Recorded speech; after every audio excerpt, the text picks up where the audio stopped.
So 11, 22, 2।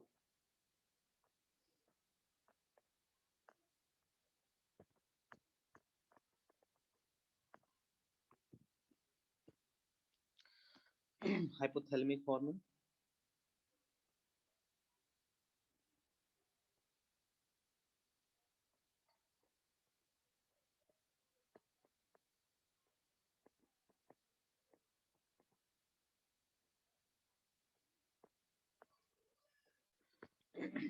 Fine. So growth hormone and CRH तक बताया था आई गेस, मिले? Yes sir. फाइन, सीआरएच तक बता चुके थे। नेक्स्ट हम देखते हैं PIH. The seventh is PRH, sorry, ठीक है, stands for prolactin releasing hormone. Prolactin releasing hormone, fine. So this is secreted by hypothalamus. hypothalamus, comes to anterior pituitary,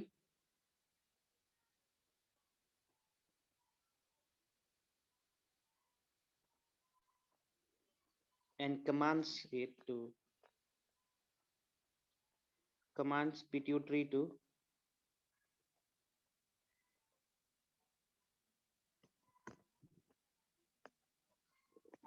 to secrete prolactin. Fine. Prolactin का function होता है milk production करना। Prolactin further जाके काम करेगा mammary gland पे, और mammary gland secrete करना है मिल्क। ये सिक्रीट नहीं, सिर्फ मिल्क का प्रोडक्शन करना है। नेक्स्ट इज पीआईएच या फिर dopamine, secreted by hypothalamus, moves to anterior pituitary, fine, and tells the pituitary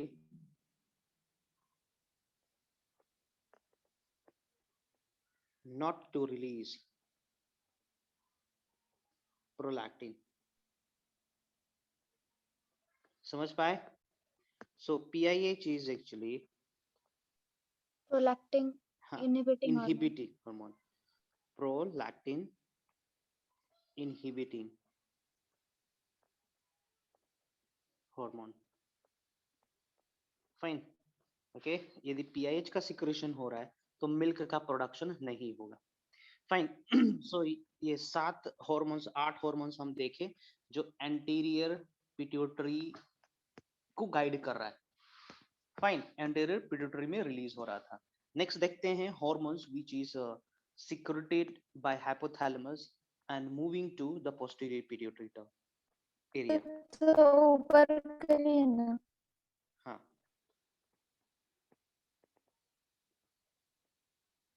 hypothalamic hormone,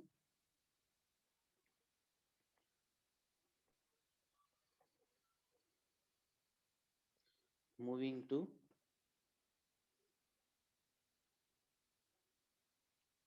posterior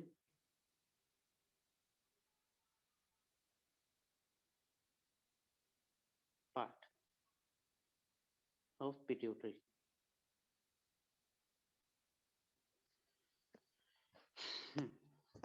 So let me draw small diagram for this. For example, इस तरीके से कुछ हमने स्ट्रक्चर्स देखे थे, है ना, इस तरीके से। सो हाँ, यहाँ पे मैंने कुछ इस तरीके से सेल्स बनाए थे, रिकॉल करेंगे जरा। इस तरीके से कुछ सेल्स बनाया था, है ना। सो इन सेल्स को हम कुछ नेमिंग कर सकते हैं। These are Hering bodies. इन सभी सेल्स का नाम दे सकते हैं हम लोग पारावेंट्रिकुलर न्यूक्लियई।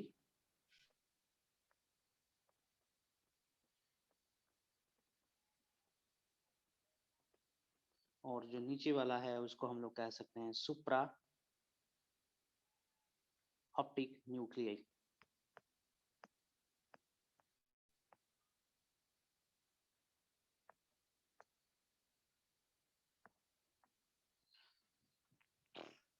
फाइन, बाकी तो स्ट्रक्चर पता ही है। This is posterior pituitary, this is anterior pituitary, ये अपोफाइसिस वाला बीच वाला रीजन है। Fine. So this hypothalamic hormone which moves to the posterior part, है ना, सिर्फ दो ही हार्मोन होते हैं जो पोस्टीरियर पार्ट में रिलीज होते हैं। Only 2 hormones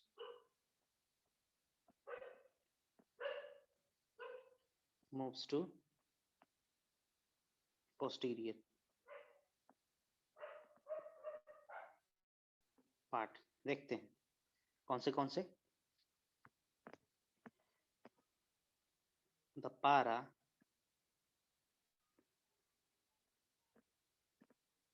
the paraventricular nuclei secretes or produces oxytocin।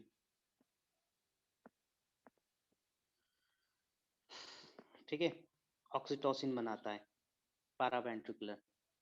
Okay, और ये ऑक्सीटोसिन कहाँ जाता है? Transported to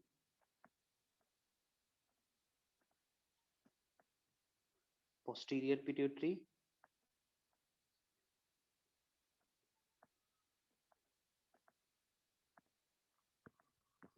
and from posterior pituitary it is released to blood. From here it is released into blood। यदि question पूछेगा कि ऑक्सीटोसिन का production कहाँ हो रहा है, तो ऑक्सीटोसिन का प्रोडक्शन हो रहा है हाइपोथैलेमस। सिक्रीशन कहाँ से होता है? तो सिक्रीशन होता है पोस्टीरियर पिट्यूटरी से। फाइन, हाँ, released into blood. Okay, role क्या हो जाएगा इसका? Happiness hormone. कॉन्ट्रैक्शन, हाँ, contraction of uterine wall for parturition. Parturition मतलब डिलीवरी ऑफ बेबी, है ना। कॉन्ट्रैक्शन ऑफ यूट्रिन ये एक फंक्शन हो गया, ये एक रोल हो गया। दूसरा रोल होगा मिल्क लेट डाउन में। इट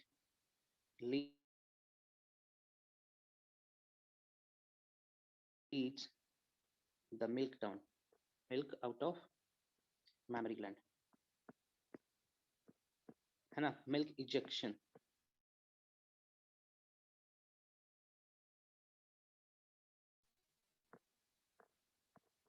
मिल्क इजेक्शन होता है प्लाकिंग का काम, इजेक्शन का काम होता है ऑक्सीटोसिन का, है ना। एक सिंथेटिक ऑक्सीटोसिन का नाम हम बता रहे हैं यहाँ पे, पिटोसिन। पिटोसिन, है ना, ये सिंथेटिक ऑक्सीटोसिन है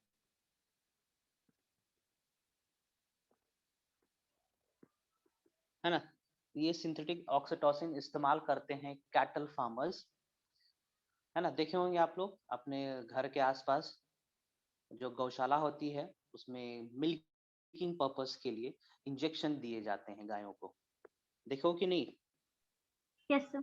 हाँ, है ना, तो वो पिटोसिन होता है उनमें। जैसे ही पिटोसिन हम लोग दे देते हैं गाय भैंस को, तो तुरंत मिल्क इंजेक्शन शुरू कर देती है ना, तुरंत उसको मिल्किंग करना पड़ता है। ठीक है, used by dairy farmers.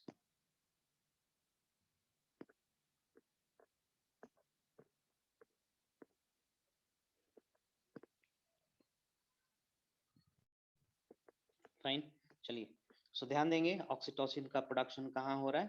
Hypothalamus में सिक्रीशन हो रहा है पोस्टीरियर पिट्यूटरी से। नेक्स्ट देखते हैं।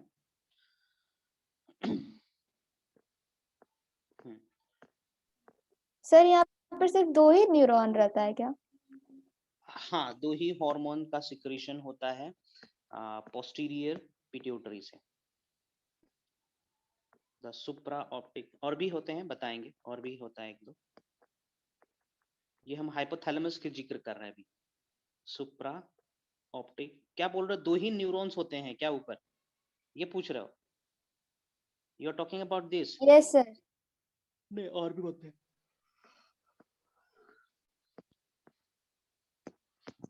है ना, सिर्फ 2 ही सेल सफिशिएंट नहीं है इतना अमाउंट ऑफ हार्मोन को प्रोडक्शन करने के लिए।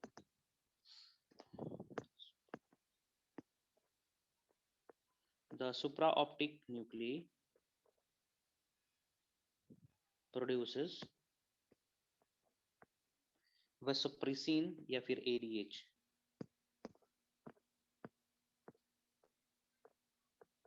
vasopressin कहेंगे या फिर ADH, that is anti diuretic hormone।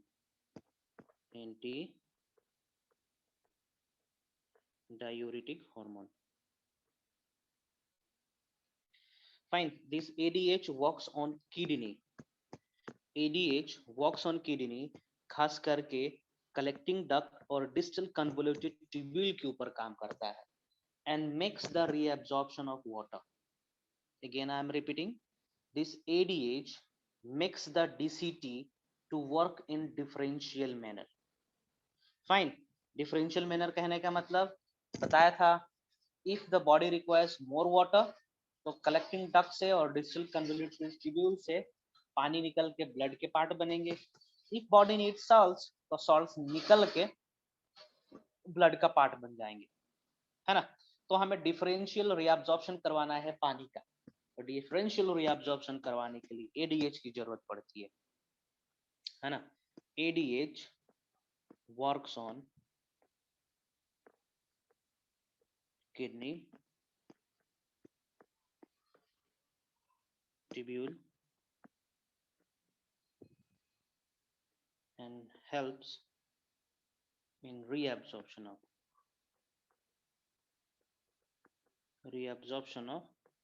water from distal convoluted tubule and collecting duct। समझ में आया? समझ में आया? Yes sir. ओके, चलिए एक डिजीज का नाम ले रहे हैं यहाँ पे हम, diabetes insipidus.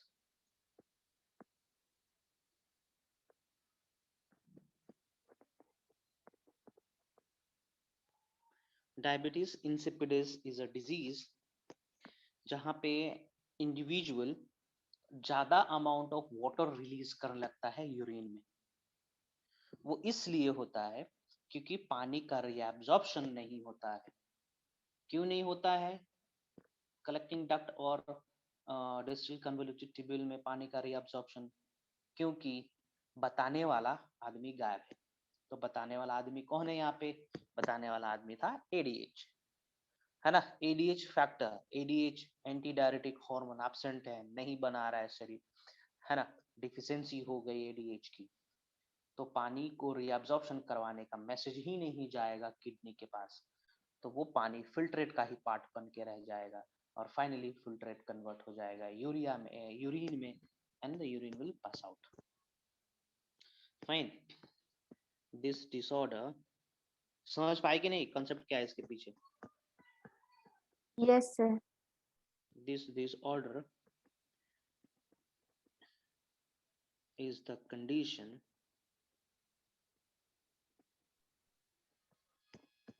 of the body where the body passes dilute urine, urination occurs frequently,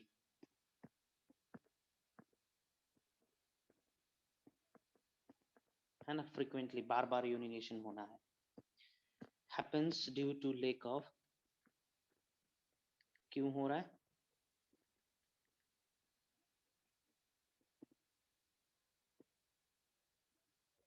non reabsorption of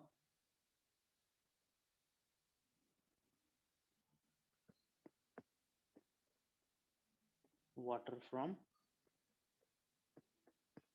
DCT and CD, है ना।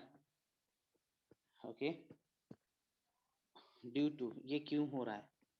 Due to insufficient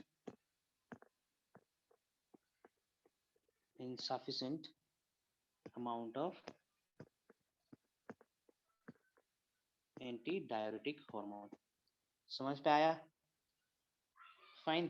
So why it is called diabetes insipidus? Why it is called diabetes insipidus? है ना? Answer बताते हैं। Insipidus का मतलब होता है टेस्टलेस।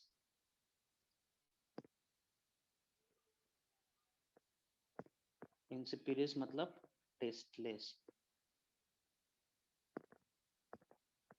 है ना?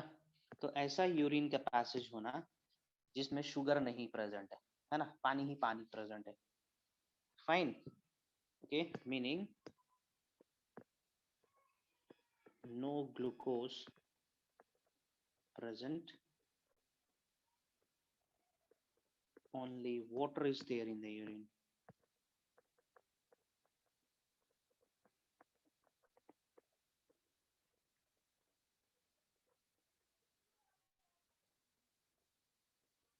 Fine. So generally डायबिटीज से शब्द सुनते ही हम लोग सोचते हैं ब्लड शुगर से कुछ लेना देना होना चाहिए, लेकिन इस डायबिटीज के केस में कोई शुगर से लेना देना नहीं है ना? शुगर इसमें है ही नहीं, इसीलिए यूरिन जो पास होता है वो टेस्टलेस होता है। समझ में आया? समझ में आया? मेलाइटिस का क्या मतलब है? मेलाइटिस कहने का मतलब होता है मीठा, शुगरी का तरह। यूरिन में शुगर का मात्रा ज्यादा होता है, ग्लूकोज का मात्रा ज्यादा होता है ना? थ्रेशोल्ड से ज्यादा होगा। ठीक है, तो शैल आई मूव? और कुछ पूछना है? No sir. ओके, नेक्स्ट देखते हैं हम लोग पिट्यूटरी ग्लैंड।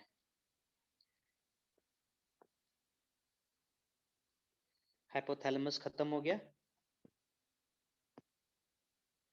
पिट्यूटरी ग्लैंड, इसको क्या क्या नाम दिया जाता है, इसका सिग्निफिकेंस सब जान लेते हैं।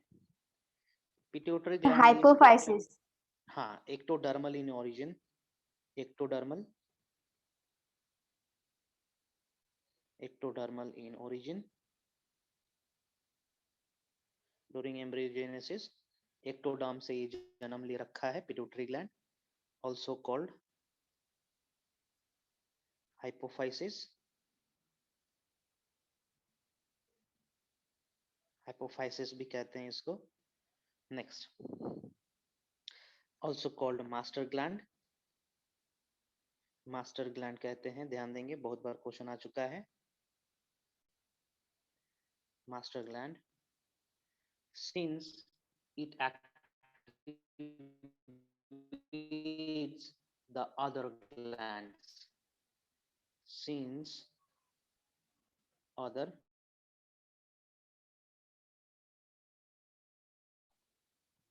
gonads,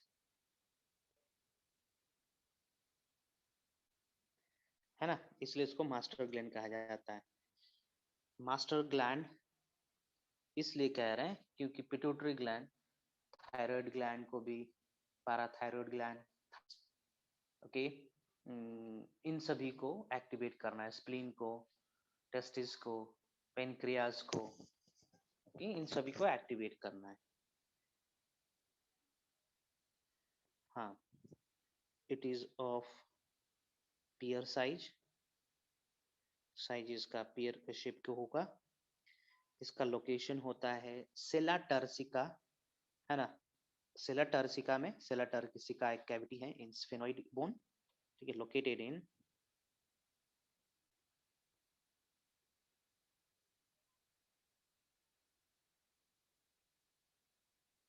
पी साइज होगा ना, पियर तो बहुत बड़ा हो गया। क्या बोल रहे हो? पियर साइज, पी साइज, पियर, हाँ मटर का शेप वाला पियर लिख रखा है मैंने यहाँ पे, छोटा सा होता है। हाँ पी साइज मटर के शेप का देखना है, पिट्यूटरी ग्लैंड दिखाते हैं।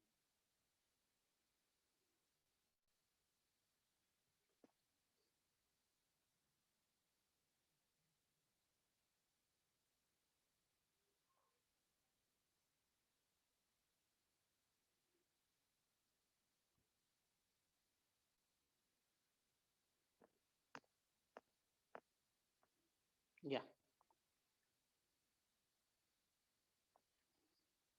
सेला टर्सिका दिखा, सेला टर्सिका देख पा रहे हो? Yes sir. पियर का शेप देख लेते हैं।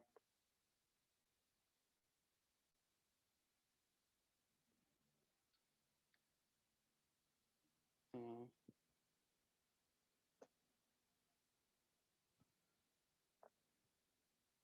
हम्म, कौन सा है पियर? Which one is pear here?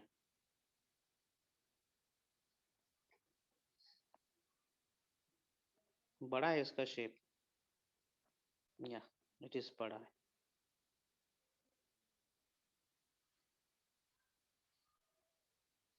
ठीक है, so yes that is P shape,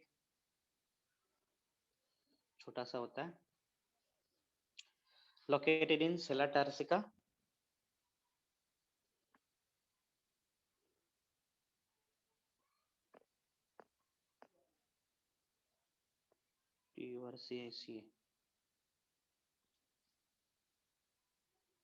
ठीक है, sella turcica cavity in sphenoid bone। Fine fine fine fine, और कुछ बता दें इसके बारे में? हाइपोथैलेमस के नीचे प्रेजेंट रहता है। फाइन फाइन, हाइपोफाइसिस पार्ट होते हैं। फाइन, हाइपोफाइसिस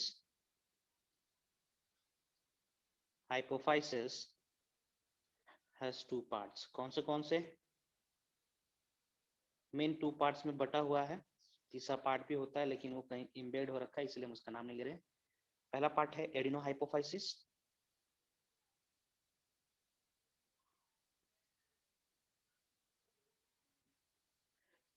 है ना? This is 75% of the total pituitary, 75% of the total pituitary, है ना? And what about the next one, इसको क्या कहेंगे? न्यूरोहाइपोफाइसिस। न्यूरोहाइपोफाइसिस कहेंगे, है ना? also known as posterior pars pituitary. हाँ, also known as pars nervosa, also known as pituitary, posterior pituitary।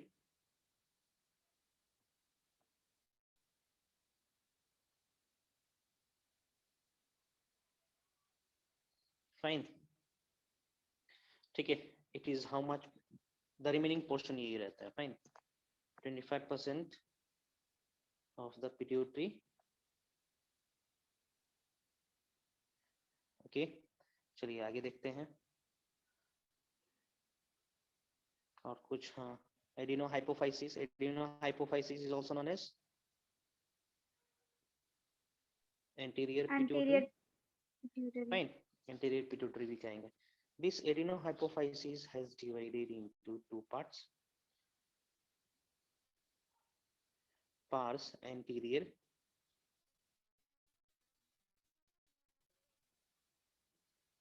या फिर डिस्टालिस भी कहते हैं, इसीलिए हम यहाँ पे एंटीरियर पिट्यूटरी मिल रहे थे। Fine, and another one inner वाला, है ना? दूसरा पोर्शन होता है पार्स इंटरमीडिया। फाइन, जो बीच में हम पिक्चर बनाए कुछ इस तरीके से, देख pars intermedia. This pars intermedia is less developed in case of human. Fine, it is less developed in case of human. और ये pars intermedia almost merge कर चुका है pars distillates.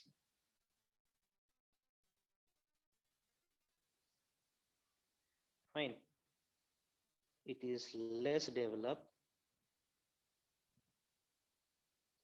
in human.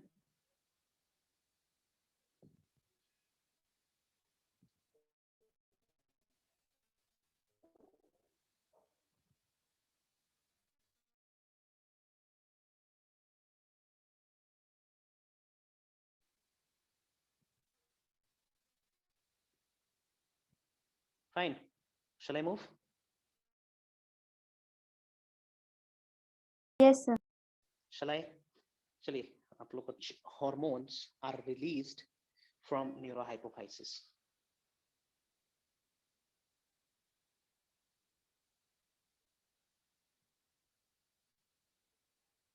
अच्छा हाँ, यहाँ पे हम क्या क्या बताए थे आप लोग को? हाँ हाँ हाँ,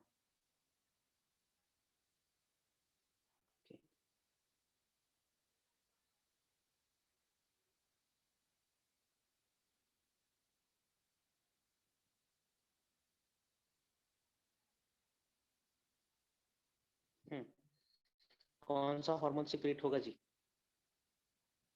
neurohypophysis. come on, tell me. secretes, come on, secretes. दो हार्मोन का नाम बताइए. ADH and oxytocin. Very good. Oxytocin and ADH. Fine. चलिए नेक्स्ट देखते हैं हम लोग. इस तरफ आते हैं.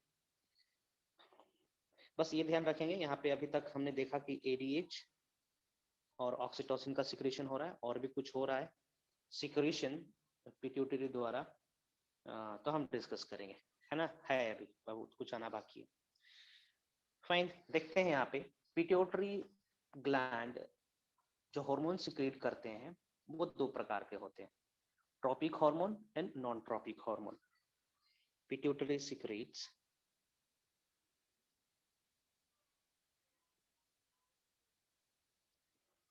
Tropic and non tropic hormone.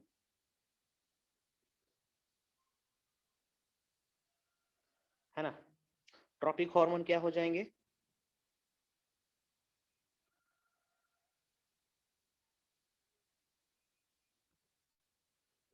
Fine, tropic hormone ऐसे हार्मोन होंगे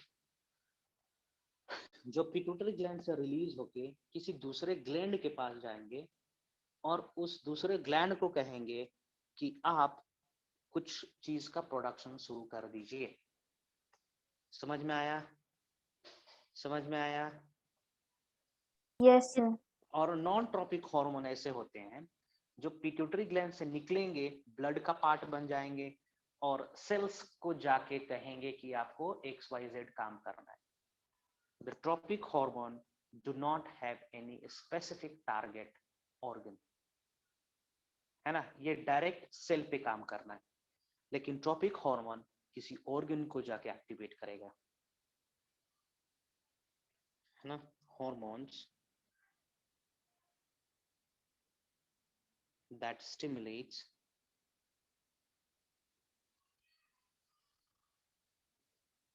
other glands.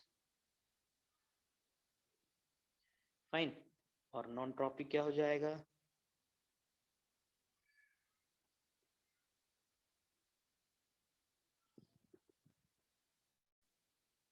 Do not hormone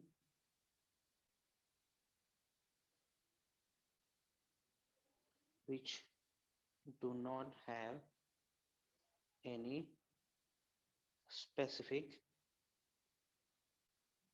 glands or organ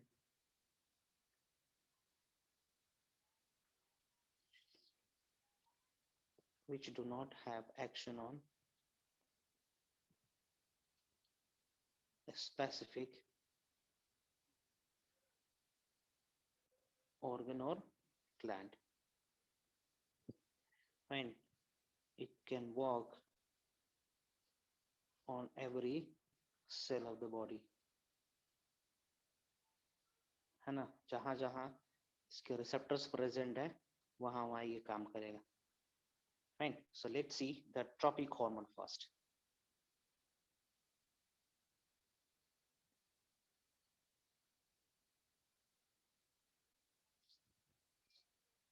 Fine. So पहला ट्रॉपिक हार्मोन देखते हैं, TSH. नाम से क्या पता चल रहा है जी? Thyroid stimulating hormone. Thyroid stimulating hormone. किसको स्टिमुलेट करेगा? कम ऑन, किसको स्टिमुलेट करेगा? thyroid gland. थायराइड को. फाइन. नेक्स्ट देखते हैं FSH. FSH है ना, follicular stimulating hormone. To whom it will stimulate? To whom it will stimulate? Testis Ovary. and ovary. Fine. क्या प्रोडक्शन करना है बाद में देखते हैं. थर्ड देखते हैं LH. Luteinizing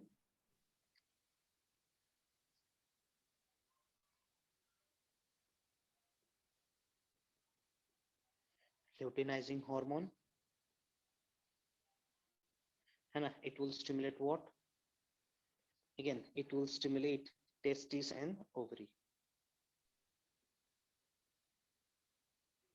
है ना, यहाँ पे गेमेट बनाने के लिए.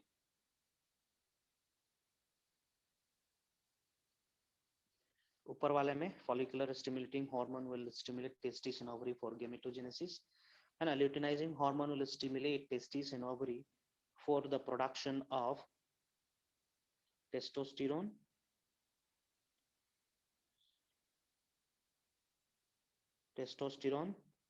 progesterone, एस्ट्रोजन, है ना. ये सब ध्यान में रखते चले, आगे भी हम लोग को करना है, सब इकट्ठा करते चलिए. नेक्स्ट देखते हैं PRL. Stands for what? PRL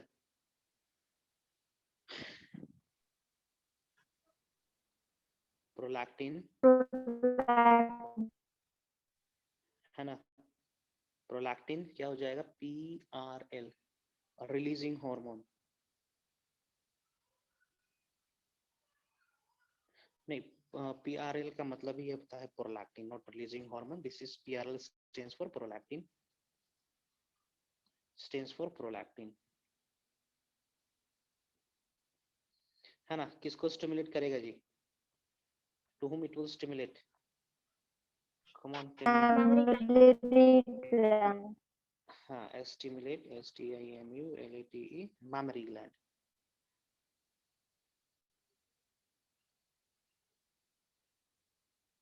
है ना, for milk production, for milk production. हटाइए. नेक्स्ट देखते हैं ACTH, एडिनोकोर्टिकोट्रोपिक हार्मोन,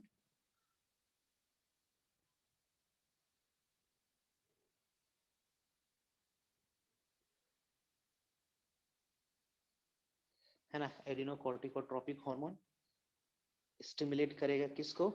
एड्रेनल कॉर्टेक्स को, एड्रेनल ग्लैंड. है ना. एड्रेनल कॉर्टेक्स या एड्रेनल ग्लैंड के ये. फाइन. सो 5 हो गए non tropic tropic hormone. Next मैं डिस्कस कर रहा हूँ non tropic hormone.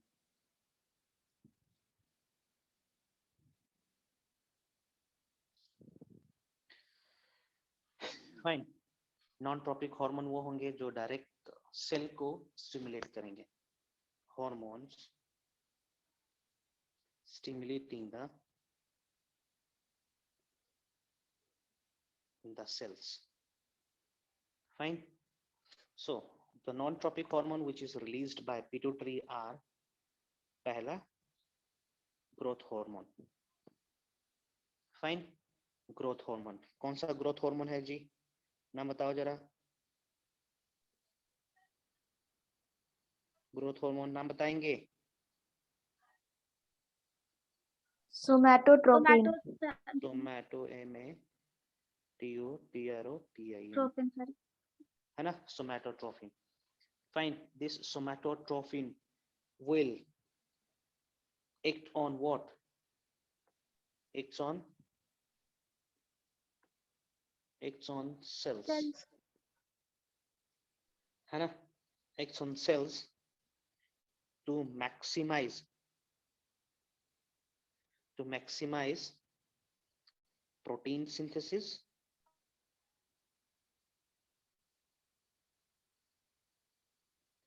and leads and also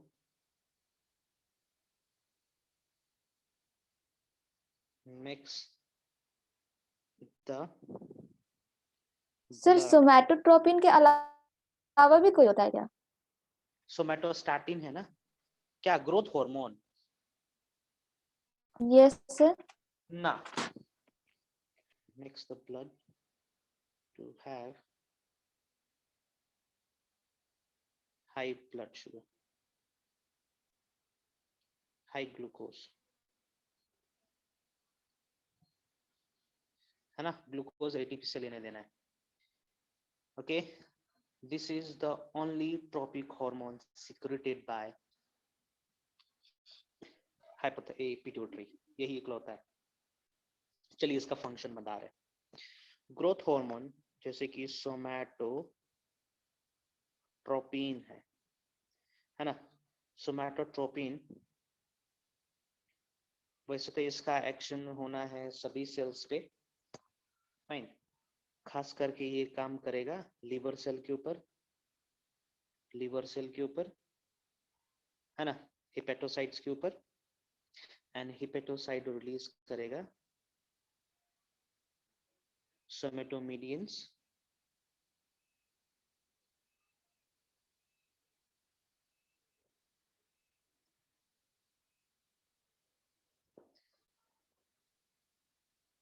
है ना, and सोमेटोमीडियंस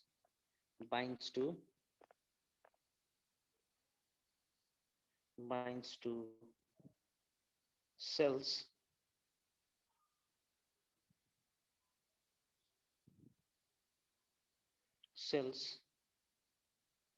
makes protein and delivers glucose into blood, है ना, ओवरऑल ग्रोथ होना है, ग्रोथ स्टार्ट्स, है ना। तो सोमैटोट्रोपिन डायरेक्ट किसी सेल के ऊपर भी काम कर सकता है, नहीं तो लीवर के ऊपर भी काम करके सोमैटोमीडियंस का सिक्रेशन करवाएगा, और फर्दर सोमैटोमीडियंस हर सेल्स पे जाके बाइंड करेंगे। ओके, और जिस पे ये बाइंड करेगा सोमैटोमीडियंस और सोमैटोट्रोपिन, वो सेल्स ज्यादा से ज्यादा मेटाबॉलिज्म शुरू कर देंगे।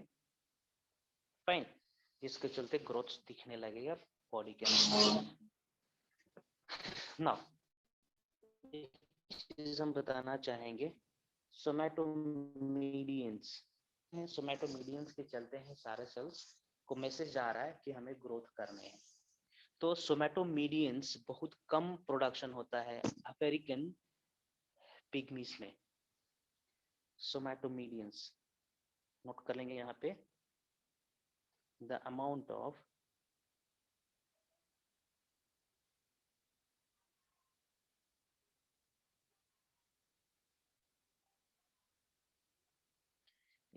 somatomedians are very less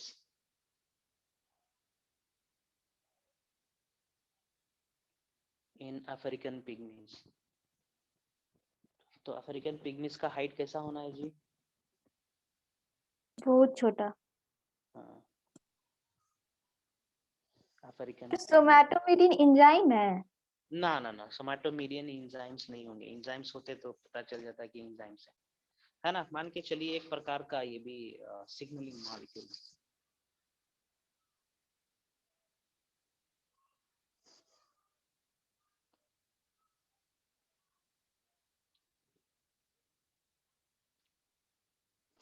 generally African लंबे लंबे होते हैं लेकिन अफ्रीकन पिग्मीज का हाइट छोटा होता है। यहाँ पे देख सकते हैं अफ्रीकन पिग्मीज छोटे हैं ना।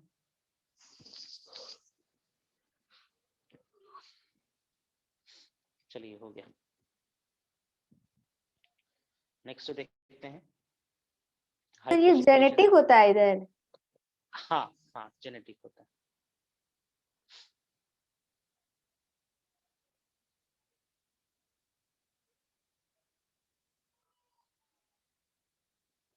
नेक्स्ट देखते हैं हाइपोसिक्रेशन ऑफ ग्रोथ हार्मोन।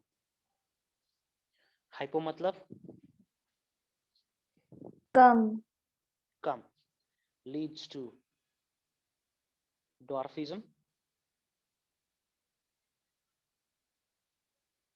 है ना। डॉर्फिज्म हो जाएगा यदि कम सिक्रेशन होगा तो। एंड हाँ, डॉर्फिज्म होगा इफ secretes in childhood।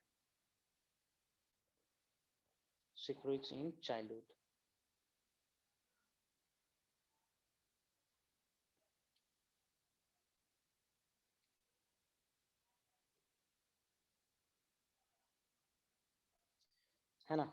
और एक्रोमीसिया हो जाएगा बड़ों के केस में।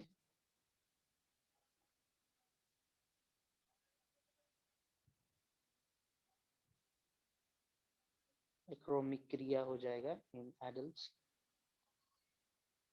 है ना, यदि कम सिक्रेशन होगा तो, है ना। एक्रोमिया के केस में क्या होता है कि हाथ, चेहरा और फीट छोटे छोटे होंगे, है ना। डॉर्फिज्म का मतलब तो पता ही है, short height.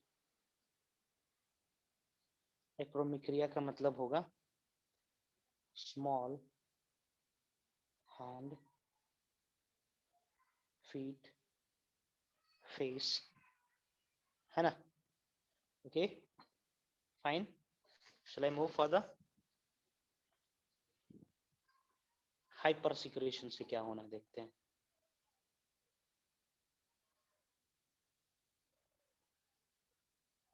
Hyper secretion, so hyper secretion, let's see in child stage में हाइपर सिक्रेशन होने से क्या होगा और एडल्ट स्टेज में हाइपर सिक्रेशन से क्या होगा। If in early child, fine, यदि अर्ली चाइल्ड में सिक्रेट होगा बहुत ज्यादा अमाउंट में growth hormone, then this leads to gigantism और गायंटिज्म, है ना। And if happens in sir dwarfism and acromegaly जो भी है उस पे अपीयरेंस में डिफरेंस होता है। हाँ, अरे भैया ये वाला कंडीशन होना है बड़ों के केस में। जब पीबर्टी हो जाएगा ना, तब पीबर्टी के बाद ये कंडीशन देखने को मिलेगा। पीबर्टी, पीबर्टी के बाद भी आदमी का ग्रोथ 18 साल तक होना है ना, तो यस 12 सर। से लेके 18 साल के बीच में जो ग्रोथ होना है, उस ग्रोथ के दौरान, है ना, हाथ पैर छोटे, चेहरा छोटा होगा। और ड्वार्फिज्म स्टार्ट हो जाएगा तुम्हारा चाइल्ड से ही, बच्चे से ही।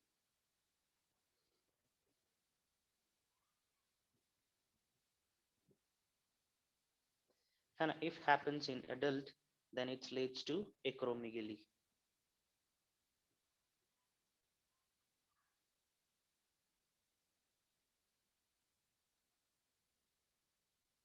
है ना। it leads to acromegaly।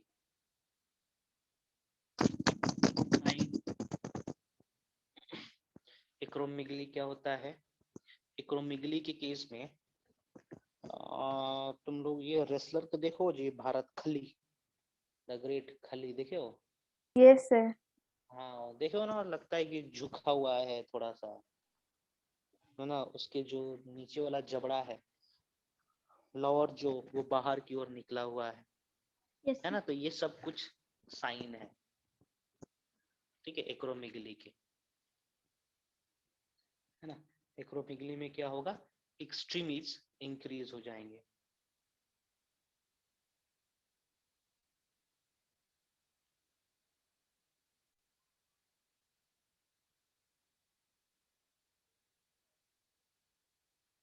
एक्सट्रीमीज increase हो जाएंगे।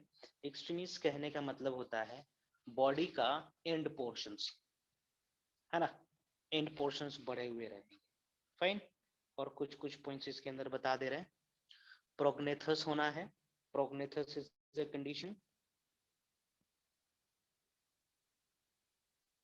प्रोग्नेथस इज द कंडीशन जहां पे प्रोट्रूशन होना है लोअर जो का, प्रोट्रूशन बाहर की ओर निकला हुआ, प्रोट्रूशन ऑफ लोअर जो, है ना? एक दिक्कत हुई। काइफोसिस होना है।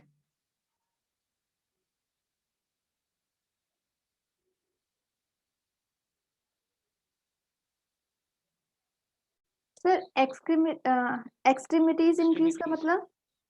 जैसे कि उंगली है, उंगली खत्म हो रहा है ना? तो उंगली खत्म हो रहा है, तो उंगलियों का जो लास्ट वाला कार्पल्स है, मेटाकार्पल्स है, फैलेंजेंस है ना? फैलेंजेंस जो आखिरी फैलेंजेंस होंगे वो लंबे लंबे होंगे, पैर के फैलेंजेंस जो होंगे वो लंबे होंगे, इंगली जो होगा वो भी थोड़ा लंबा हो जाएगा, है ना? जो ये भी एक प्रकार का एक्सट्रीमिस है, वो भी बड़ा रहेगा। काइफोसिस, हाँ, जो वर्टिबल कॉलम है, हर एक वर्टिब्रे थोड़ा थोड़ा बड़ा हो जाएगा, जिसके चलते धनुष का तरह हम हॉन्च्ड हो जाएंगे, इसको काइफोसिस कहते हैं, hunch back, gorilla like appearance, gorilla का तरह अपीयरेंस होना है।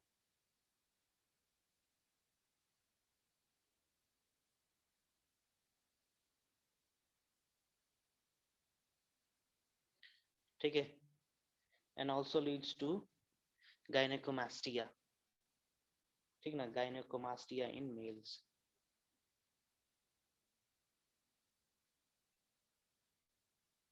गायनेकोमास्टिया इन मेल। फाइन। गायनेकोमास्टिया कहने का मतलब होता है ब्रेस्ट का डेवलपमेंट होना मेल में।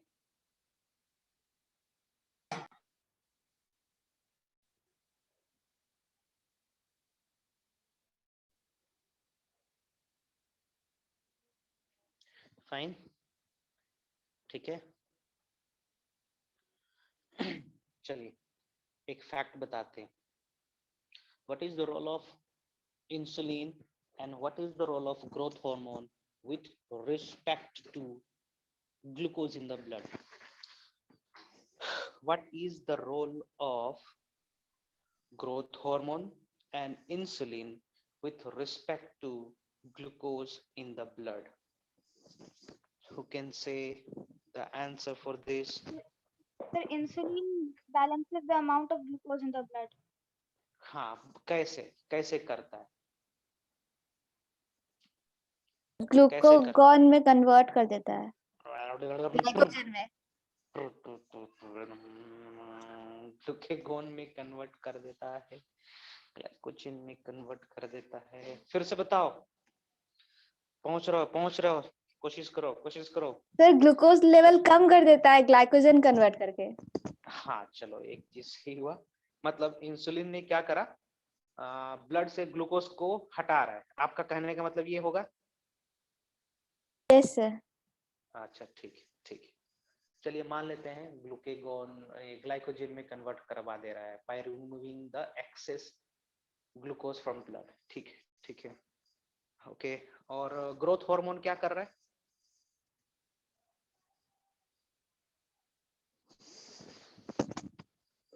ग्रोथ हार्मोन क्या कर रहा है? ग्लूकोज कंजप्शन करा रहा है।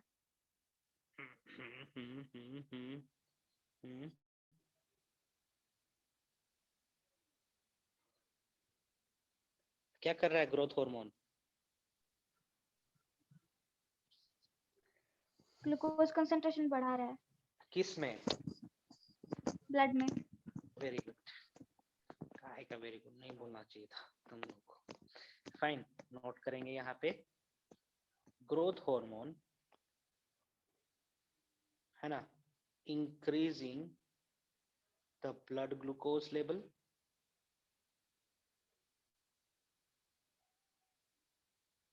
है ना। इंसुलिन क्या कर रहा है? ग्लूकोज लेवल कम कर रहा है। हाँ, decreasing the blood glucose level है ना। तो यहाँ पे हम बोल सकते हैं growth hormone and insulin they are antagonistic to each other. Yes, sir. We can say that growth hormone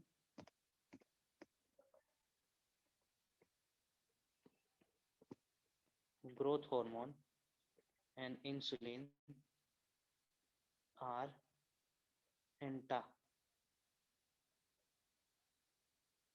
antagonistic to each other है ना। एक चीज ये, दूसरा चीज हम ये भी बोल सकते हैं क्या कि growth hormone diabetogenic effect show करवा सकता है या करवा रहा है, कह सकते हैं कि नहीं? Yes, sir. कह सकते हैं growth hormone is showing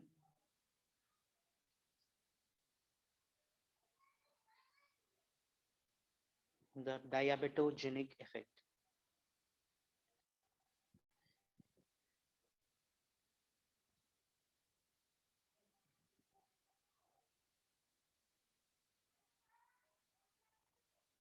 fine, diabetogenic effect दिखा रहे हैं। सो इसको स्टोर कर लेंगे अपने परमानेंट मेमोरी में। Fine, so let's see another hormone secreted by pituitary, prolactin. Prolactin है ना। प्रोलैक्टिन कौन सिक्रेट कर रहा है जी? प्रोलैक्टिन कौन सिक्रेट कर रहा था? Posterior pituitary. Fine fine, okay. किसको स्टिमुलेट करेगा? Mammary gland. सर, हाँ जी, बोलेंगे। Sir development of breast estrogen का काम है ना। डेवलपमेंट ऑफ, हाँ तो फिर यहाँ कैसे रोल आ गया? ओके, वहां पे हो रहा है। अब मान के चलो इसके चलते ग्रोथ हार्मोन के चलते किसी दूसरे हार्मोन्स को भी एक्टिवेट कर रहा होगा, किसी दूसरे पाथवे को भी कंट्रोल कर रहा होगा। Fine, okay. तो उस पाथवे में एस्ट्रोजन का मात्रा ज्यादा हो जा रहा होगा, तो इसीलिए ब्रेस्ट का डेवलपमेंट हो गया। ऐसा नहीं है कि मेल्स प्रोजेस्टेरॉन और एस्ट्रोजन का सिक्रेशन नहीं करते, we do but in very less amount. Female के केस में भी टेस्टोस्टेरोन का सिक्रेशन होता है, प्रोडक्शन होता है, but in very minute amount है ना। यदि उसको बढ़ा दिया जाए तो female too will develop moustache in beard, है ना, हो सकता है ये। सो किसी भी माध्यम से एस्ट्रोजन प्रोजेस्टेरोन का सिक्रेशन बढ़ जा रहा है, गड़बड़ी के चलते हो गया गड़बड़। स्टिमुलेट्स मेमोरी ग्लैंड, ये प्रोलैक्टिन हम लोग कौन सा हार्मोन नंबर कर रहे हैं जी? प्रोलैक्टिन, अच्छा चलो कुछ कुछ हार्मोन हम डिस्कस कर रहे हैं। फाइन, यहाँ ग्रोथ हार्मोन हमने डिस्कस करा, प्रोलैक्टिन करा हमने। स्टिमुलेट्स किसको स्टिमुलेट करेगा जी? मेमोरी ग्लैंड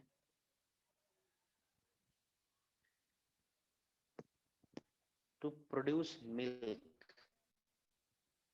है ना, to produce synthesize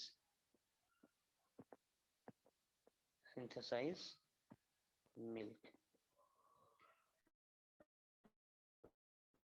okay fine. Oxytocin का काम है मिल्क का इजेक्शन करना। ऑक्सीटोसिन, ऑक्सीटोसिन कौन सीक्रेट कर रहा था? posterior pituitary. हाँ, वर्क्स ऑन mammary gland,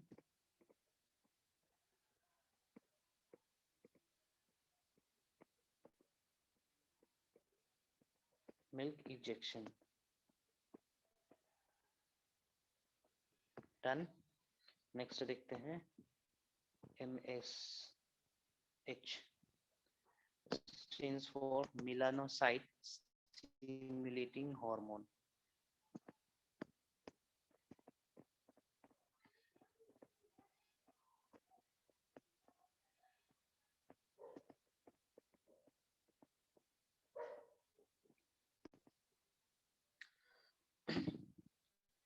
ठीक है, ये एक लौता हार्मोन है जो कि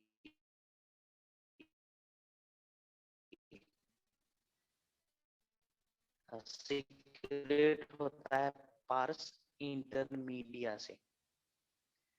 एमएसएच का सिक्रेशन करता है एक हार्मोन के कहने पे जिसका नाम है एमआरएच, मेलानोसाइट स्टिमुलेटिंग रिलीजिंग हार्मोन, जो सीक्रेट करेगा हाइपोथैलेमस। ओके, और मेलानोसाइट स्टिमुलेटिंग हार्मोन काम करेगा सेल्स पे, मेलानोसाइट सेल्स पे, जो पिगमेंट का प्रोडक्शन करेंगे। Fine. So it is the only hormone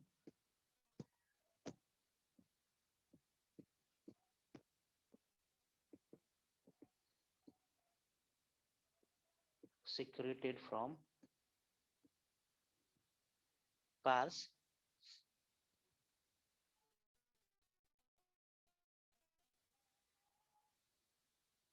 intermediate।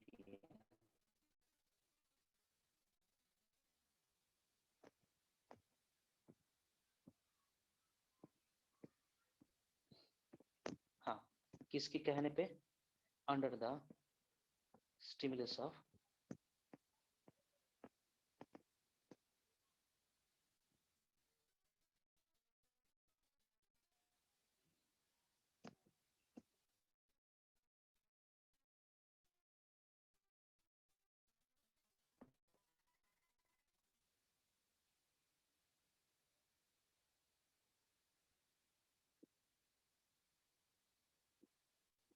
है ना, melanocyte releasing hormone, melanocyte stimulating releasing hormone, और एमआरएच का सिक्रेशन करेगा हाइपोथैलेमस। फाइन, ये हाइपोथैलेमस द्वारा सिक्रेट हो रहा है। Fine, and MSH is inhibited by MSH is inhibited by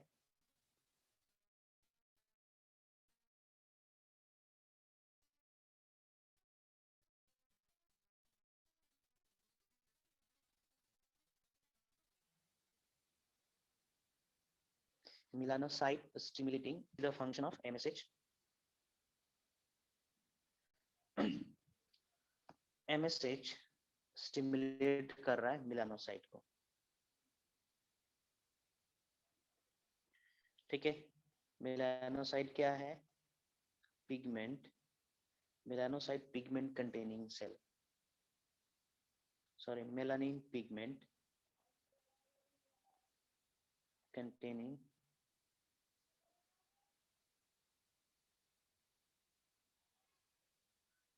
है ना। Okay, it regulates the pigment of the skin। Melanocyte regulates, control करता है कितना पिगमेंट होना है ना। बताएगा कि मनुष्य का स्किन डार्क होना है, वेरी डार्क होना है, निग्रो होना है ना, फेयर होना है, वेरी फेयर होना है, इस तरीके से।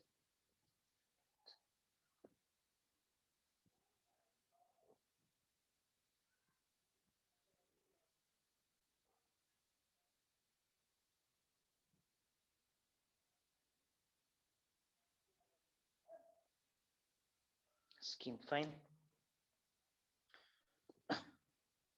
Moving forward, So 3 gland हम complete कर चुके हैं. The third gland which I am discussing is thyroid gland.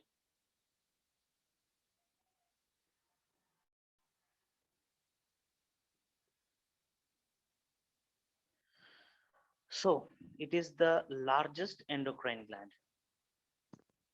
Largest endocrine gland. Fine. और ये लोकेशन कहाँ पर है? लोकेटेड कहाँ पर है? सो ये लोकेटेड होता है ट्रेचिया पे, नेक पे. Located, LOCATED, located over trachea. Okay. So diagram देखेंगे जरा. थायराइड ग्लैंड का बनाना है तो बनाइए.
ओके.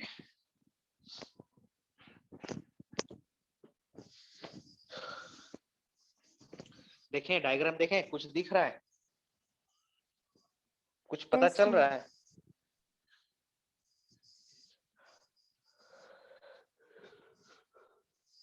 हाँ. चलिए कुछ बताने की कोशिश करते हैं इसके अंदर. जो गोल गोल से स्ट्रक्चर देख रहे हो ना सर्कुलर शेप में, उसको हम लोग फॉलिकल्स कहते हैं. ठीक है, फॉलिकुलर सेल्स. और इंटरमीडिएट में भी कुछ सेल्स प्रेजेंट है जिसको हम लोग कहेंगे सी सेल्स या पैराफॉलिकुलर सेल्स कहेंगे. फाइन. चलिए let me draw the diagram for this here.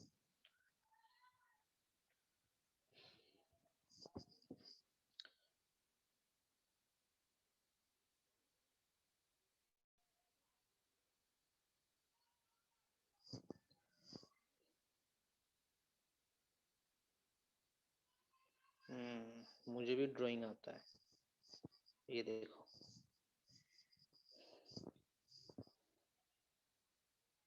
अच्छा, जब चाहेंगे ऐसा टेढ़ा बनाना तो नहीं बनेगा.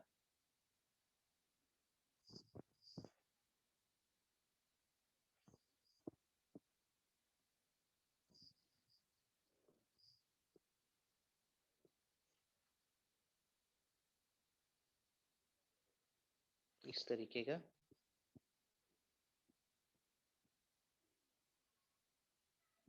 हो गया. Let me label it.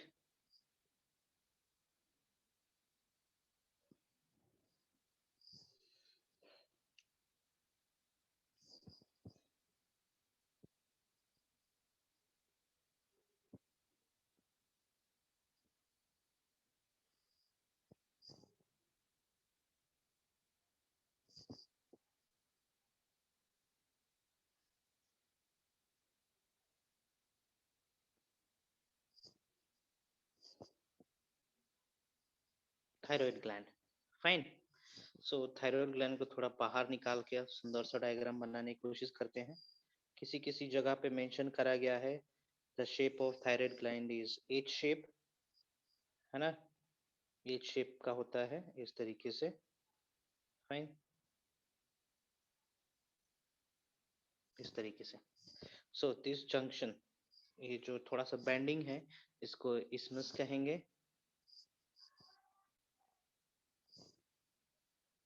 Fine, and this has lobes, इसके पास लोब्स प्रेजेंट रहते हैं, ऐसे ऐसे लोब्स होते हैं जिसको हम लोग थायराइड लोब्स कहते हैं।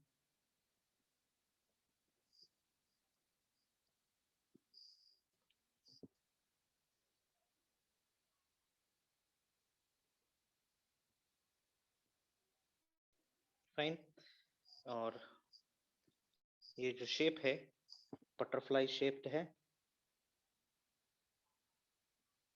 Butterfly shaped thyroid gland. Fine, so lobes का डायग्राम हम यहाँ पे बना रहे हैं। लोब्स कुछ इस तरीके से होंगे।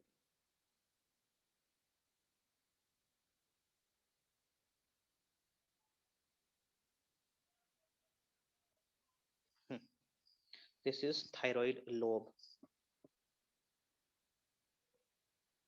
Thyroid lobe. ये एक लोब है, बगल में दूसरा लोब प्रेजेंट रहना है।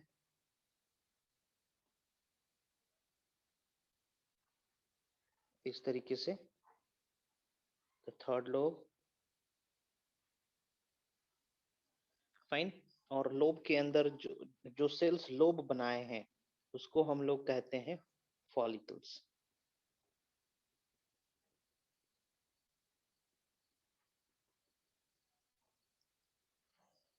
फॉलिकल्स।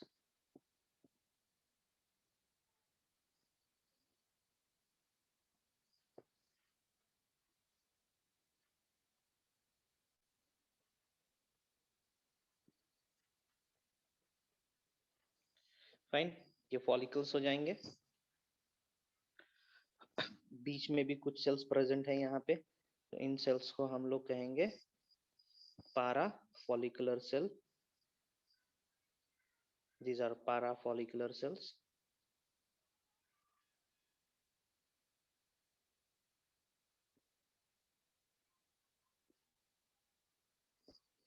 फाइन, और इसी के अंदर ब्लड कैपिलरीज भी प्रेजेंट रहने हैं।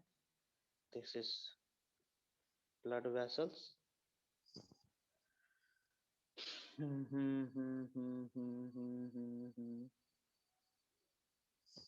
This is lumen. ओके, और क्या बना दें, और क्या बना दें? फॉलिकल्स, फॉलिकल्स, parafollicular cells को C cells भी कहते हैं। Let me mention here para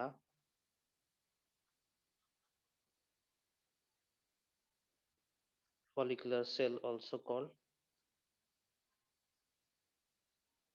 C cell। Okay, और ये जो फॉलिकल सेल्स है, सिंपल फॉलिकल्स जो है,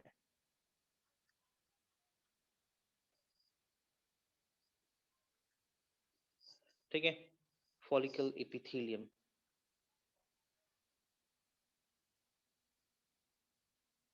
fine, also known as follicle epithelium, made up of cuboidal epithelium। Question आ सकता है।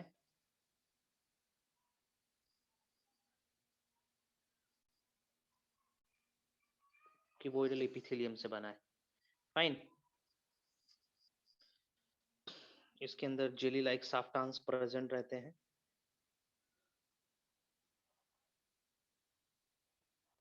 ठीक है, जेली लाइक सॉफ्टान्स इसके अंदर प्रेजेंट रहते हैं। ठीक है, कोलॉइड, जेली कोलॉइड,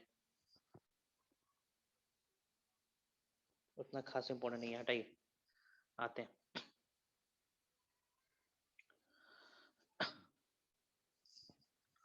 फाइन, तो यहाँ पे फॉलिकल्स भी कुछ हार्मोन का सिक्रेशन करेंगे और पारा फॉलिकल्स भी हार्मोन का सिक्रेशन करते हैं. Let's see the hormone secreted.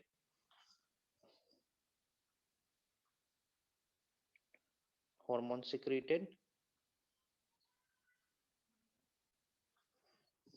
है ना. सो ये थायराइड है. थायराइड हार्मोन सिक्रेशन शुरू करेगा किसके कहने पे? किसके कहने पे? TSH. पिट्यूटरी के कहने पे ना. पिट्यूटरी कौन सा हार्मोन सिक्रेट किया है?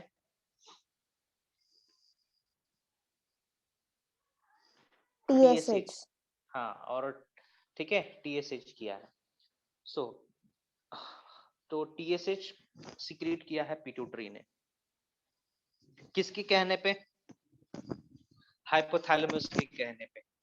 तो हाइपोथैलेमस ने कौन सा हार्मोन बनाया जी, जिसके चलते थायराइड एक्टिवेट हो गया?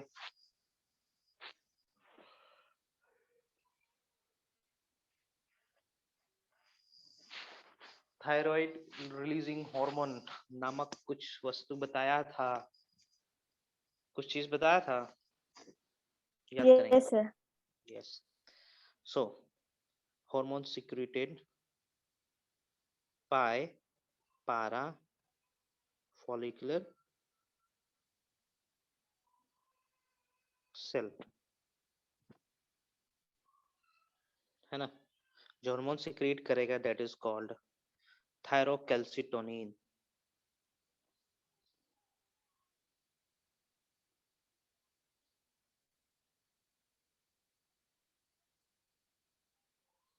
थायरोकैल्सिटोनिन और कैल्सिटोनिन, सिंपली कैल्सिटोनिन भी कहेंगे. ओके, नेक्स्ट देखते हैं. बाय फॉलिकुलर सेल है ना, follicles T3 and T4. T3 and T4 stands for triiodo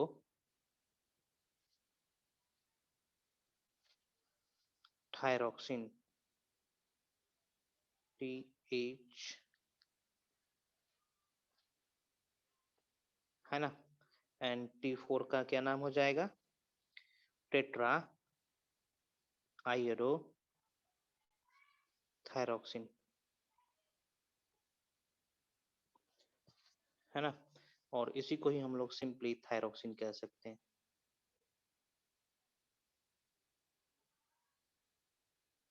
fine, simply thyroxine भी कहा जा सकता है. This thyroxine hormone is formed by the iodation of tyrosine amino acid है ना. T3 and T4 are synthesized by iodination of. Iodine नमक इसलिए कहा जाता है ना खाने के लिए. Iodination of tyrosine amino acid.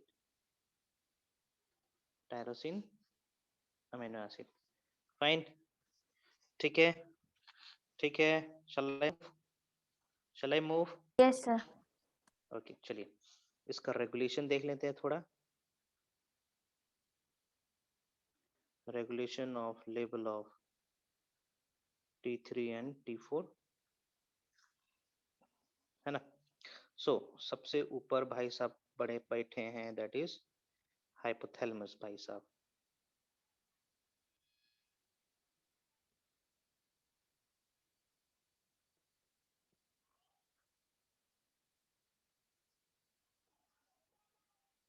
हाँ है ना, हाइपोथैलेमस.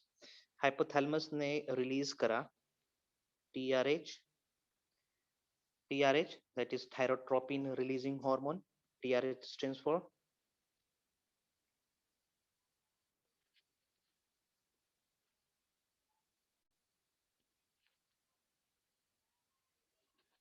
है ना. फाइन, सो सो TRH ने किसको स्टिमुलेट करा? एंटीरियर पिट्यूटरी को। फाइन। सो एंटीरियर पिट्यूटरी ने क्या रिलीज करा? एंटीरियर पिट्यूटरी ने रिलीज करा TSH, that is thyroid stimulating hormone.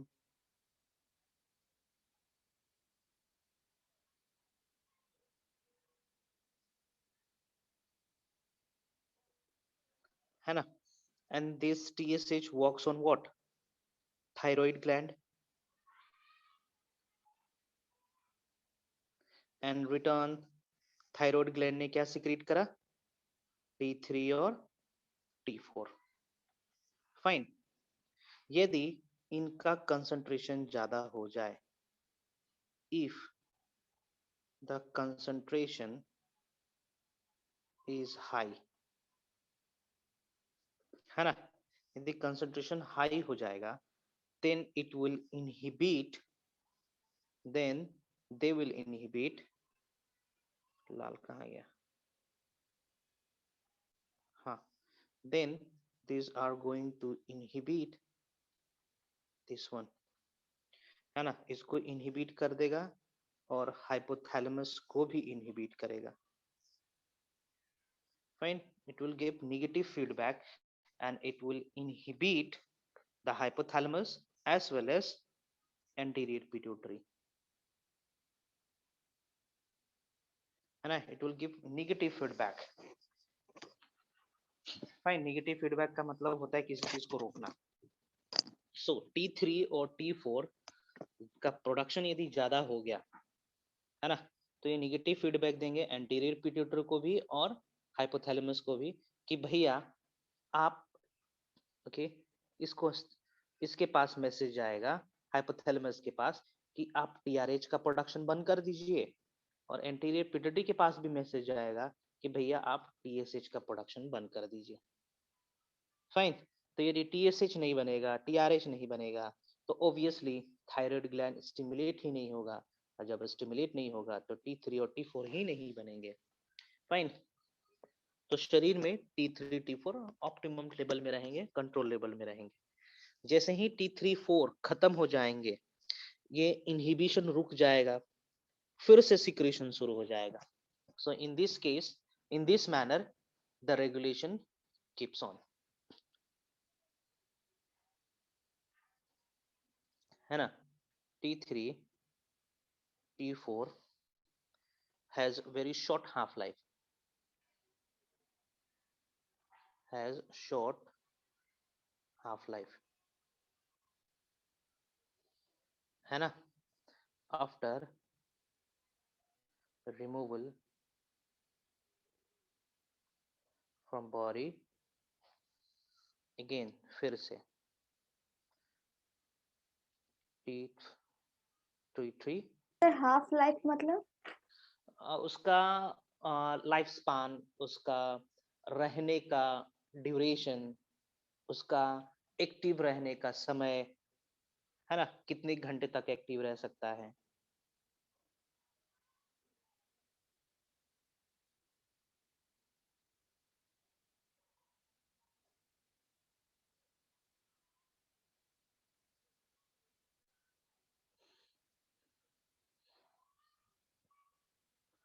है ना? कभी कभी क्या होता है, T4 कन्वर्ट हो सकता है T3 में इन लीवर, है ना, लीवर में T4 T3 में कन्वर्ट हो सकता है. Now let's come down to the function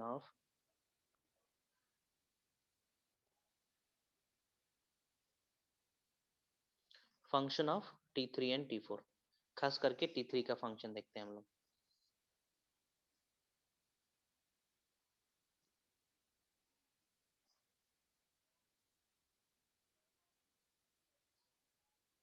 है ना? I am working on T3. ज्यादातर T3 ही इंपॉर्टेंट होता है. सो एक एक करके देखते हैं. सो T3 का फंक्शन होता है मेटाबॉलिज्म को कंट्रोल करना, बढ़ावा देना, बढ़ाते रहना. Regulates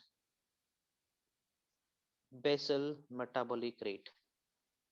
BMR stands for basal metabolic rate. Fine.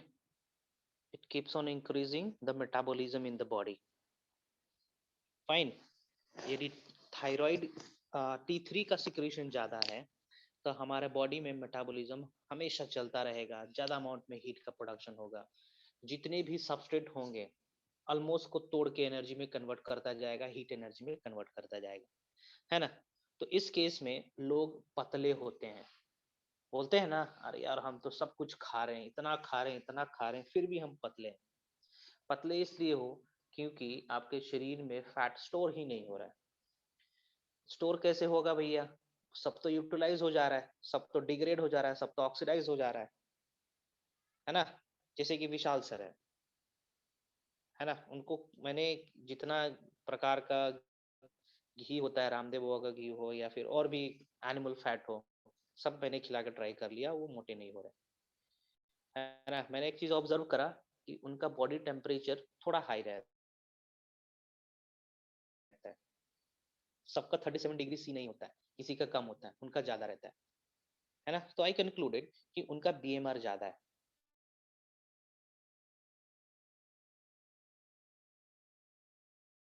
इसलिए ज्यादा है क्योंकि थायराइड हार्मोन ग्लूकोज मॉलिक्यूल्स या फिर ग्लाइकोजन बोलिए, है ना, वो सब यूटिलाइज हो जा रहे हैं रेस्पिरेशन के दौरान, ठीक है।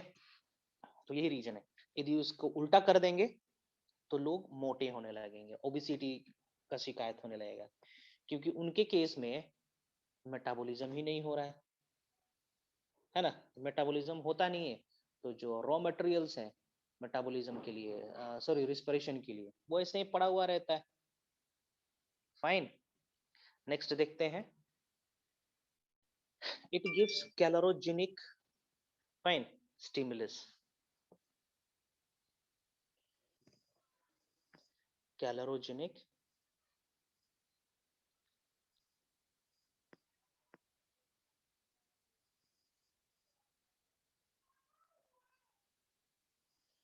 कैलोरोजेनिक effect,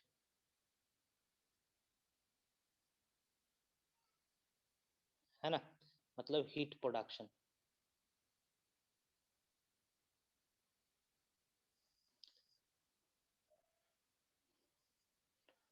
So it brings physical and mental growth,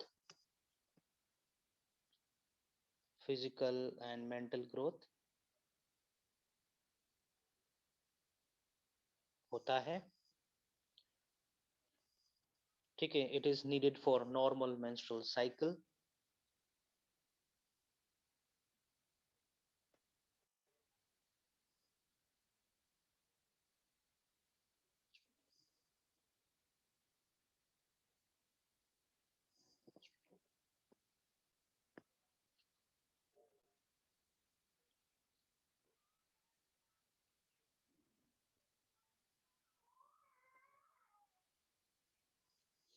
fine. It is necessary for Metamorphosis, most important, बहुत बार क्वेश्चन आ चुका है।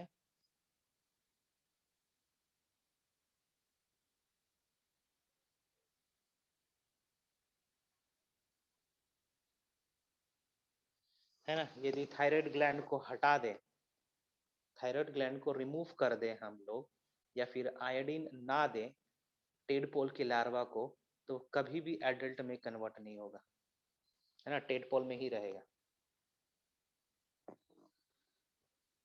फाइन, चलिए इसको मैं यहीं पे रहने देता हूँ।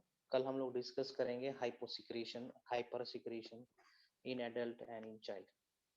फाइन, देखते हैं शेयरेबल है कि नहीं भैया, शेयर हो जाना। Fine, I am sir stopping here. Stromal tissues किसको बोलते हैं? कौन सा tissue? Stromal tissues. Stroma, stromal tissues spelling भेजेंगे जरा। स्ट्रोमल तो बोलते हैं, हमको स्ट्रोमा सुनाई दे रहा है, भेजेंगे जरा ग्रुप पे।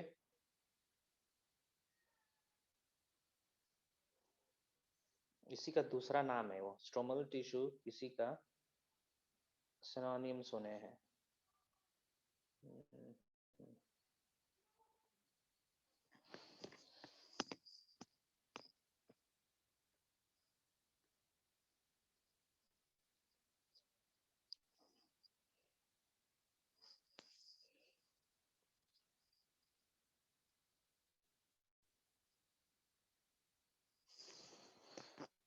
स्ट्रोमल टिश्यू, हाँ यहाँ पे प्रेजेंट रहते हैं। स्ट्रोमल टिश्यू इसमें मेंशन है कि नहीं, देखो तो।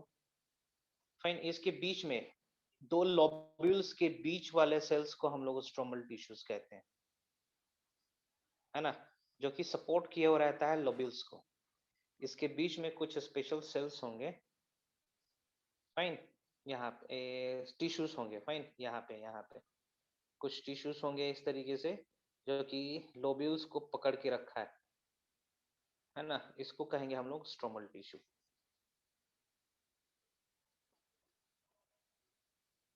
इसको कहेंगे।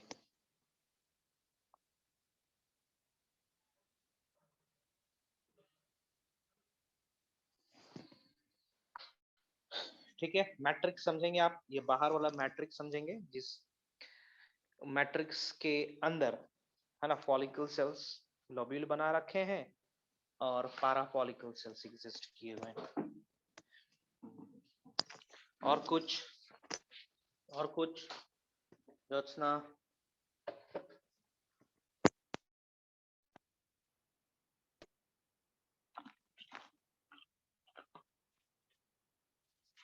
सर एक क्वेश्चन भेज रहे ग्रुप पे, वो देख लीजिएगा ना। ग्रुप पे भेजे हो, देखें कहाँ है ग्रुप।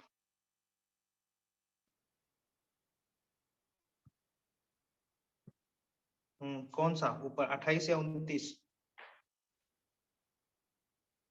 Which one? सर दोनों। Okay, virus that infect bacterium, इसको बैक्टीरियाफाज कहेंगे। Multiply and cause their lysis is called lysogenic, है ना, इसको लाइसोजेनिक कहेंगे।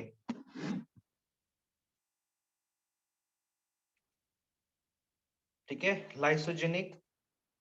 सर लिपोलाइटिक क्या होता है? लिपोलिटिक होता है लिपिड्स को डिग्रेड करने वाला, लिपिड्स को डिग्रेड करने वाला को लिपोलिटिक कहेंगे। और लाइटिक? ओके, हाँ, क्या बोल रहे हो? लाइटिक का मतलब होता है सिंपली तोड़ देना। लाइटिक का मतलब होता है तोड़ देना।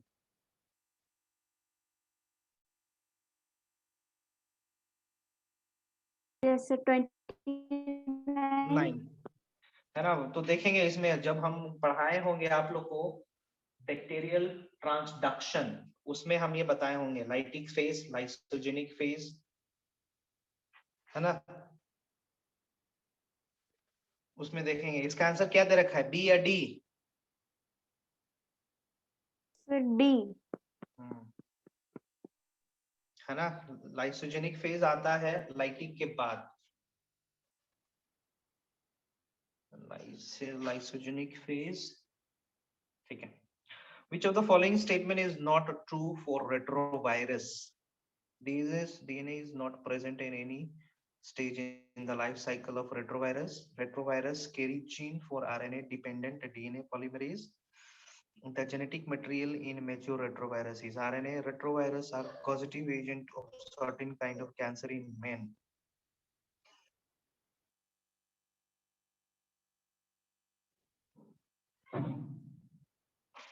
DNA is not present at any stage in the life cycle of retrovirus. Retrovirus causative agent. Retro का मतलब होता है रिवर्स, फाइन। रेट्रो का मतलब होता है रिवर्स, जो कि आरएनए से डीएनए बनाते हैं,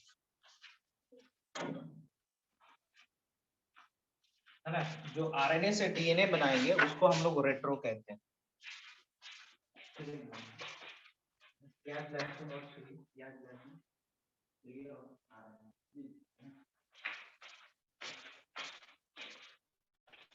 ठीक है, रेट्रो का मतलब यही होता है, जो कि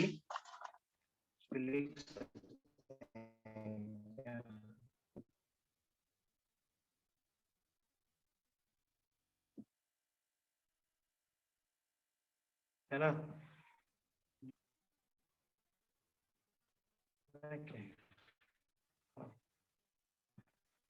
आरएनए से जो डीएनए बनाएंगे रिवर्स ट्रांसक्रिप्शन, तो आरएनए से डीएनए सिंथेसाइज।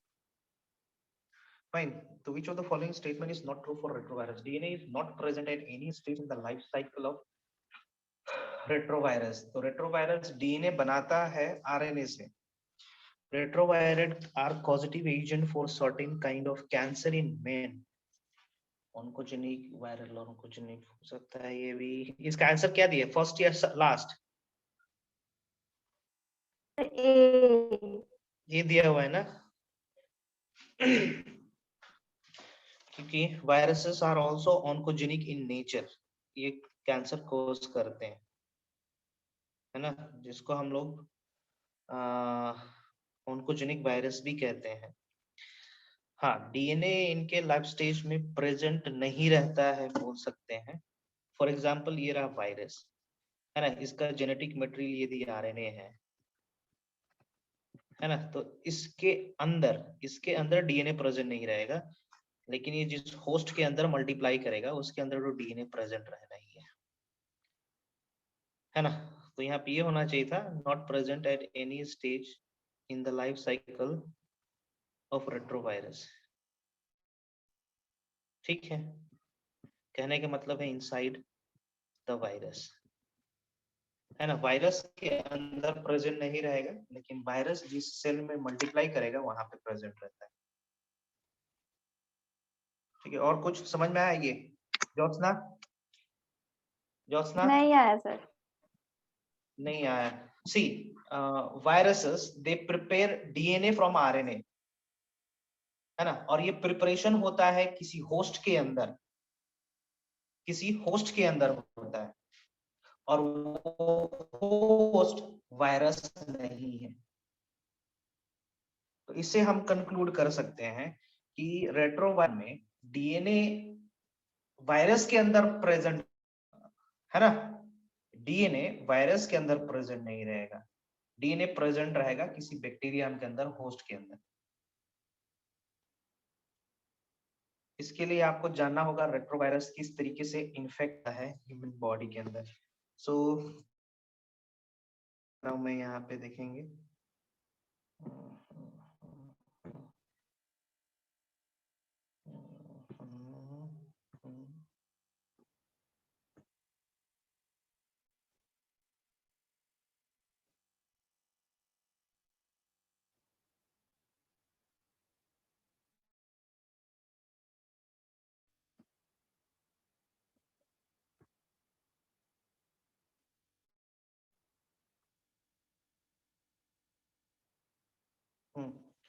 ये देख पा रहे हो?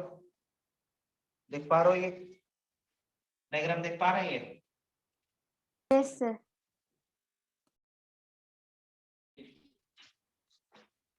सी, ये इसके अंदर का जो जेनेटिक मटेरियल है, ये एनिमल सेल है. फाइन, एनिमल सेल के अंदर जाके क्या कर दिया, ये आरएनए से बना लिया डीएनए, है ना. डीएनए तो बन गया, but this DNA is not the part of virus. ये वायरस का पार्ट नहीं है ना, ये तो एनिमल सेल का पार्ट है. ठीक है ना. और कि डीएनए चला गया मेन जीनोम में, डीएनए को और मेन जीनोम में जाके इस न्यूक्लियस को डायरेक्ट किया कि भैया आप फिर से नए नए वायरसेस बनाइए जिसमें जेनेटिक मटेरियल आरएनए ही है. तो वायरस के अंदर रेट्रोवायरस के बारे में बात कर रहे हैं हम लोग, जनरल वायरस के बारे में बात नहीं कर रहे हैं, सिर्फ और सिर्फ रेट्रोवायरस के बारे में बात कर रहे हैं. रेट्रोवायरस वो होते हैं जिनका जेनेटिक मटेरियल आरएनए होता है. तो रेट्रोवायरस के केस में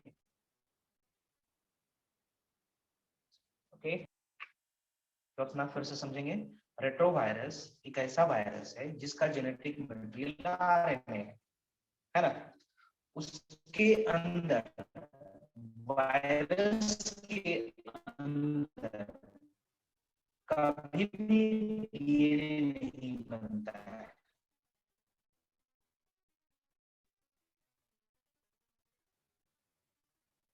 फाइन, लेकिन उसके पास टेंडेंसी है तो ये बनाने का जो के बाहर होगा इज ट्रू। ये स्टेटमेंट सही है कि DNA is not present at any stage in the life cycle of retrovirus. समझे नहीं समझे? ज्योत्सना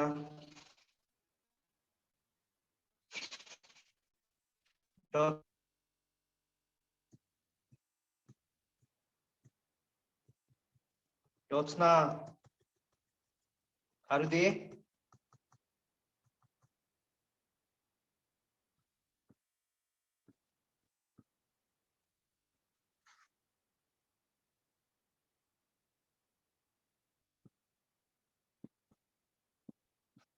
हेलो सुन पा Yes, रहे हैं sir. Jyotsna? Jyotsna hai. She is there और not? Yes, sir. She is. समझ में आया? समझ में आया? Maybe or might not working. ठीक है, उसको बोलेंगे समझ में नहीं आया तो ग्रुप पे डालेंगे कल दिन में, या फिर कल फिर से हम इसको डिस्कस करेंगे।